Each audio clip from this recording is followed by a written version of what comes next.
I never read the original Reckless, is what it's called. Reckless, the Petrified Flesh. It follows the Reckless siblings. But I do have to commend the author on her ability to go back to her work and be like, you know what, I'm not happy with this. Let me redo it. And I do think it worked out well for her in the end. Funk, for me, she's, I hope I'm saying her last, she's German. I think it's unfair to say she's Germany's J.K. Rowling because her writing is entirely different. Her storytelling is entirely different. She's a young adult children's fantasy writer. You'll find Inkheart in the kids section, but this one is more garnered towards, probably youngest 12, so tweens and older, 12 years old and older, I think, in my opinion, after reading it, and after reading her Inkheart series. It has a really somber kind of atmosphere. You can definitely tell that she does take inspiration from the Brothers Grimm. So it follows Jacob. He goes into the mirror world where he thinks his father is. And he kind of just stays there. He'll come back occasionally to visit his little brother, Will. But by the time, after the opening chapter, you can definitely tell these guys, they're in their 20s, at least. I would say 17, 18, 20s, mid-20s. At least Jacob. They are definitely adults at this point. When the story is going on, you have Jacob, you have Will, you have Clara, who accidentally stumbles into the mirror world looking for Will. She's his girlfriend, and she's like, where is he? She's also a nurse, or she's studying to be a nurse. She's studying to be in the medical field. And you're in this realm of fairy tales. And what's happening in this realm of fairy tales, I think I can hear my cats fighting in the background. It's okay, they'll be fun. You are really seeing the darker side of these fairy tales. And I think it's really richly developed to see pretty much, in essence, the Grimm fairy tales brought to life in a different kind of way. It's not like, oh yeah, I'm going to retell and adapt these stories. It's like, no, in this realm, the fairy tales exist. I kind of think about Once Upon a Time, the Enchanted Forest, where everyone's fairy tales they're there. They exist all in one realm. That's kind of what's happening here, but it's very dark, it's very somber, it's very mature. So this is definitely a story not for kids like the Inkheart series was more garnered for, but definitely for an older audience, which I think is really engaging as a reader. I will say, and maybe this just has to do with the translation because it is a translated novel, I feel like there is some magic lost in a translation. As magical as the storytelling is, as captivating as these characters are, I love Vixen / Fox. She goes by both, that's why I say slash. She's a girl who can turn into a fox. I love the Black Fairy. I think she's a very interesting character. I like the Goyles. They are a race of beings. Their skin is made out of rock, different types of rock. I just think that there was something lacking.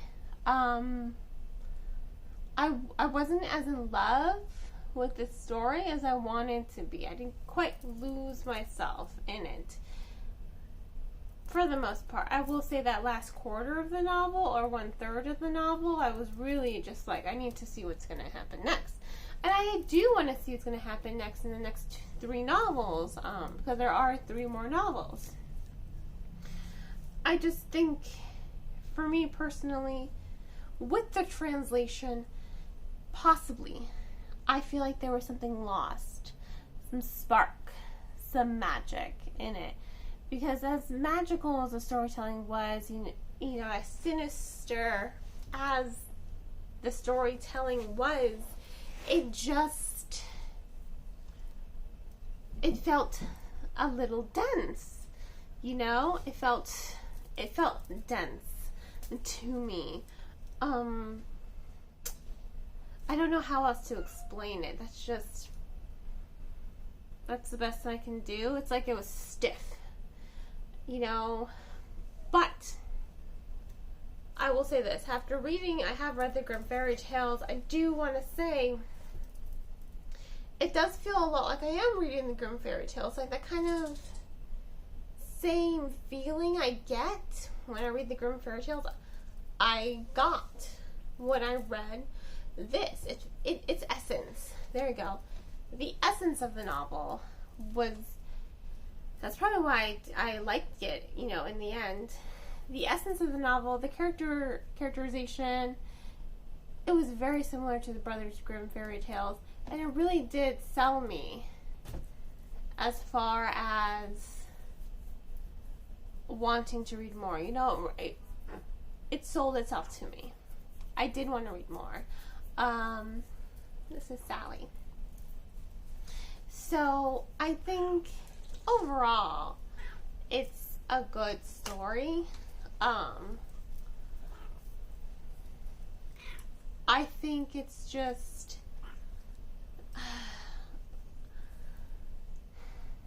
it wasn't as magical as I wanted it to be. I think that's what I'm trying to say. It was not as magical and as just mind-blowing as I wanted it to be, but it is a good story, and it really does have a lot of strong characterizations, and I do love the plot of it.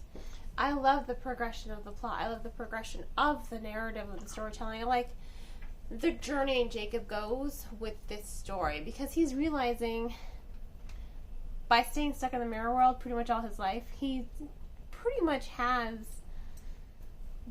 failed his brother in the end. Like, he was trying to protect him from this world, but it's like, I don't really belong in, our world.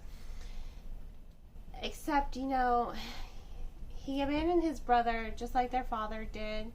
However, unintentionally. Their mother died in the hospital. I think it was cancer.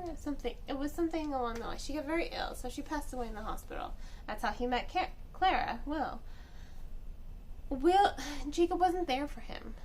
He wasn't there for his little brother when his little brother needed him the most. And now he's kind of realizing, like, I screwed up.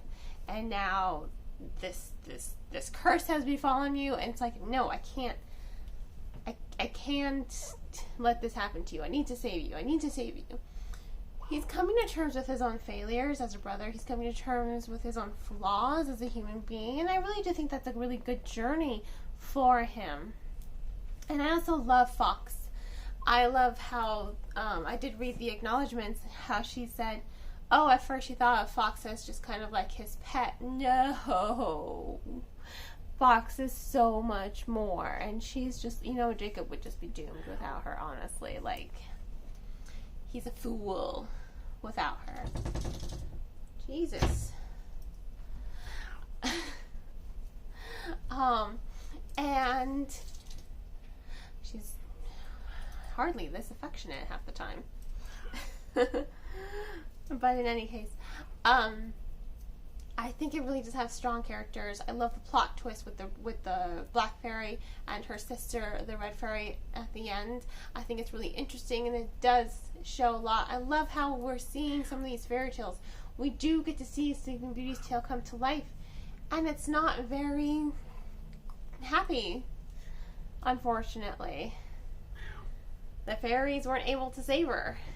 She's still sleeping. She's dead, but she still looks like she's sleeping. And there's so much more fairy tales brought to life in the narrative, but in a really dark and somber way that I really do think adds to the atmosphere of the overall storytelling. So on that note, and I do have to say, I love the new covers, because I've been looking at the old covers. I hate to say it, but unfortunately, I think I do tend to judge books by their cover half the time, at least 50% of the time. Looking at the cover of the original, I would have been like, hard pass, but this new cover is, all four of the new covers for the series, I looked at them, they're beautiful. Absolutely 100% beautiful. Love these new covers. They're just, mwah, bellissima. I love them. I really do think that the publisher did a really good job with capturing the essence of the novel with such minimalistic details. Ooh, I love the illustrator. I love the cover design. I'm here for it. Totally, 100%. So I am looking forward to reading the rest of the series. I do like Funke's writing.